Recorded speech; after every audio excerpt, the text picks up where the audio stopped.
아침 묵상에 나오신 나무교회 성도님들을 환영합니다. 오늘 아침에 하나님께서 우리를 하나님의 말씀을 듣게 인도하여 주셨습니다. 이 말씀을 통하여 우리의 삶이 한 걸음 한 걸음 예수 그리스도를 닮아가는 삶이 되었으면 좋겠습니다. 오늘 하나님께서 저희들에게 주신 말씀은 누가복음 12장 13절에서 21절 말씀입니다. 함께 드라마 바이블로 먼저 말씀 듣고 오시겠습니다. 무리 중에 한 사람이 이르되, 선생님, 내 형을 명하여 유산을 나와 나누게 하소서. 이 사람아, 누가 나를 너희의 재판장이나 물건 나누는 자로 세웠느냐? 하시고 그들에게 이르시되, 삼가 모든 탐심을 물리치라. 사람의 생명이 그 소유의 넉넉한 데에 있지 아니하니라. 또 비유로 그들에게 말하여 이르시되, 한 부자가 그 밭에 소출이 풍성하매 심중에 생각하여 이르되, 내가 곡식 쌓아둘 곳이 없으니 어찌할까 하고, 또 이르되, 내가 이렇게 하리라.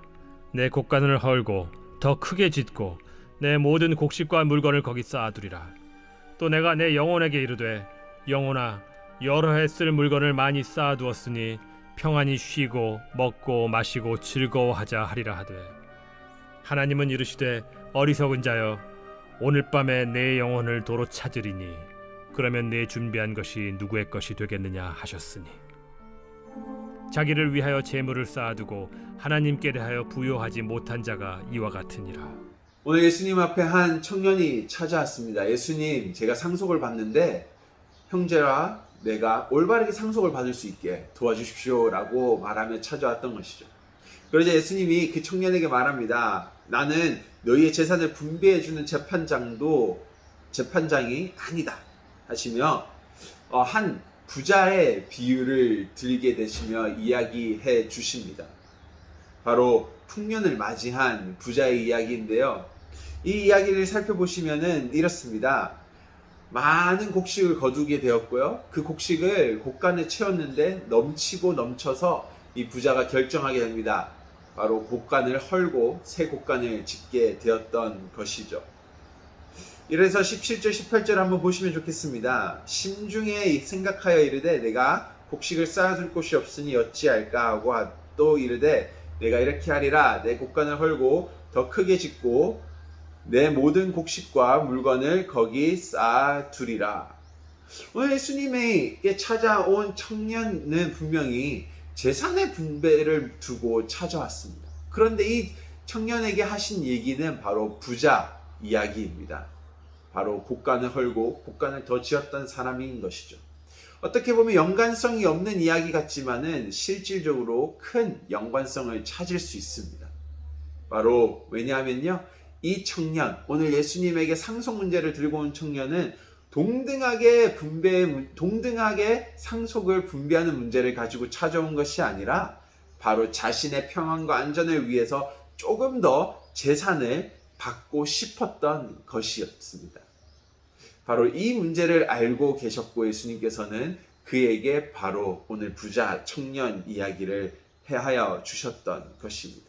그러면서 15절에 말씀하십니다. 콕 찔러서 말씀하시는데요. 그들에게 이르시되, 삼가 모든 탐심을 물리치라.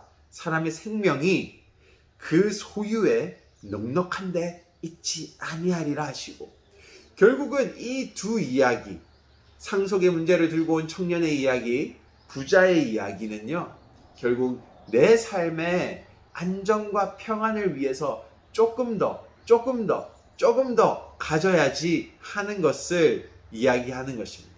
이것을 두고 예수님께서는 탐심이라고 말씀하십니다.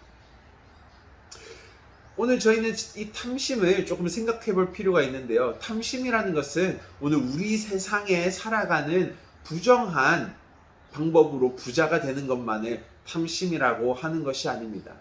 오늘 이 부자 청년의 비유를 보시면요, 곡식을 거둔 사람의 비유를 보시면 자신이 열심히 해서 곡식을 많이 거두어 드렸습니다.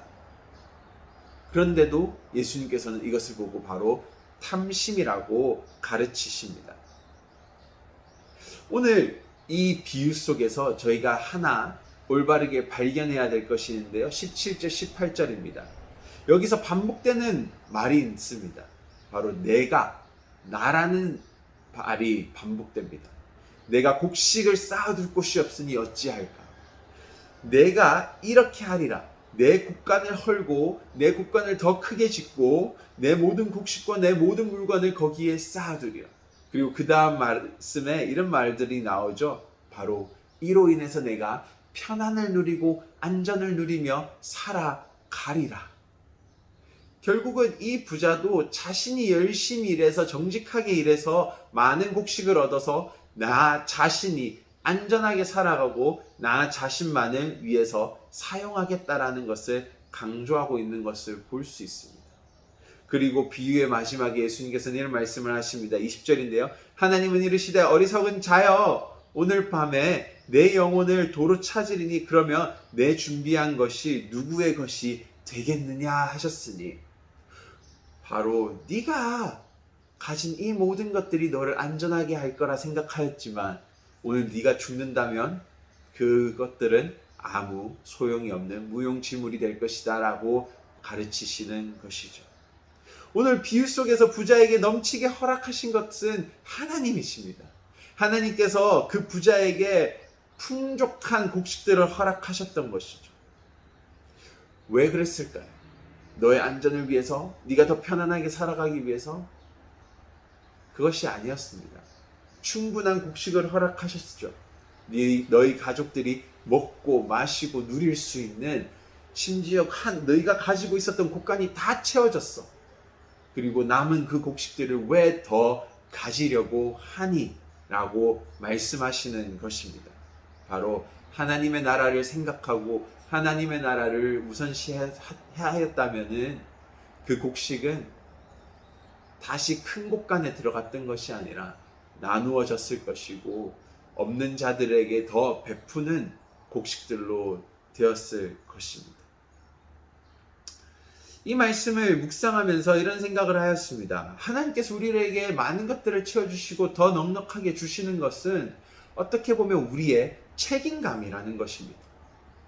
하나님께서 내가 너희에게 더 많은 것을 준 것은 너희가 책임감 있게 하나님의 나라를 섬기고 너희의 이웃들을 섬겨라는 바로 하나님의 징표라고 저는 생각이 듭니다. 따라서 오늘 아침 묵상의 주제처럼 탐욕은요 바로 하나님을 향한 도둑질입니다. 하나님께서 우리에게 맡기신 이 물질들과 풍요는 나누라고 주신 것이지 내가 차지하고 가지기 위한 도둑질하는 것이 아니라는 것이죠. 오늘 우리의 삶을 한 번 더 돌아보고 묵상하였으면 좋겠습니다. 하나님, 나에게 이 주신 것들을, 풍요들을 잘 내가 올바르게 지혜롭게 사용하기 원합니다. 성령님, 오늘 우리의 삶을 인도하여 주시옵소서 하며 함께 간구하고 기도하며 나아갔으면 좋겠습니다. 함께 기도하시겠습니다. 하나님 감사합니다. 오늘 말씀을 통하여 하나님께서 우리에게 주신 것은 내가 더 안전하기 위하여 더 누리기 위한 것이 아니라 책임을 가지고 하나님의 나라를 섬기고 나의 이웃들을 사랑하라고 주셨음을 기억하고 오늘 우리가 하나님이 주신 것들을 올바르게 사용할 수 있게 인도하여 주시옵소서. 성령님 우리를 가르치소서. 지혜를 허락하여 주시옵소서. 감사합니다. 예수님 이름으로 기도드립니다. 아멘.